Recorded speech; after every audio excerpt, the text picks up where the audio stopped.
به سلام، حالت چطوره؟ خوبی؟ بیدار شدی بالاخره؟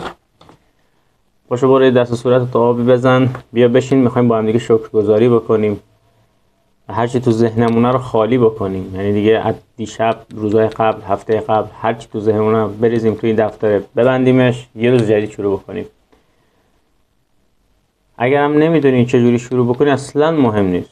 ما خیلی وقت نداریم توی یوتیوب، باید کلا 3 دقیقه ما سر تشو هم بیاریم. برای همین دفتر رو باز کن، یه دفتر شبیه به این، یه چیزی که بهت حال خوب بده، مثل یه موجود زنده باش برخورد بکن. این دفترتو نگاش بکن و باز کن و هر چی که تو ذهنت هست رو بنویس. ما روز اول نمیتونیم شکرگزاری بکنیم چون اصلا ذهنمون آماده شکرگزاری نیست. الان که نگاه کن، من اینجا کلی شکرگزاری کردم. ببین من تو این ورقه ها فقط شکرگزاری نکردم، صحبت کردم، درد و دل کردم، حرف زدم، حرفای قشنگ زدم، حرفای ناراحت کننده زدم. پس هر چی تو ذهنت رو بنویس تو این دفتره. ناراحتی، غصه داری، خوشحالی، غمگینی، هر چی روز اوله همه رو خالی کن تو این دفتره. به همین سادگی تو یه روز گذروندی، کلی هم ذهنتو خالی کردی، بعدش هم روز بعدی شروع میکنیم. حالا من یه تیکه میخوام واسه تو بنویسم، واسه خودم بنویسم.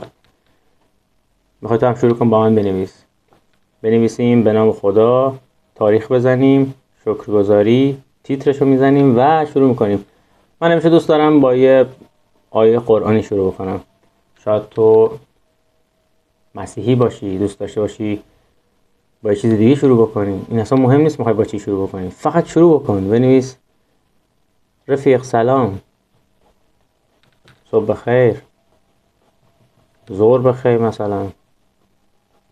هر ساعتی از روز بود مهم نیست. مهم نیست 5 صبح بیدار شی شکرگزاری کنی، مهم نیست 3 ظهر بخوای شکرگزاری کنی، مهم اینه که انجامش بدی.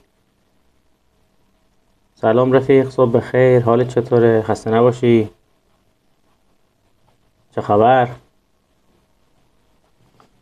دعوتت کنم یه چای با هم بخوریم.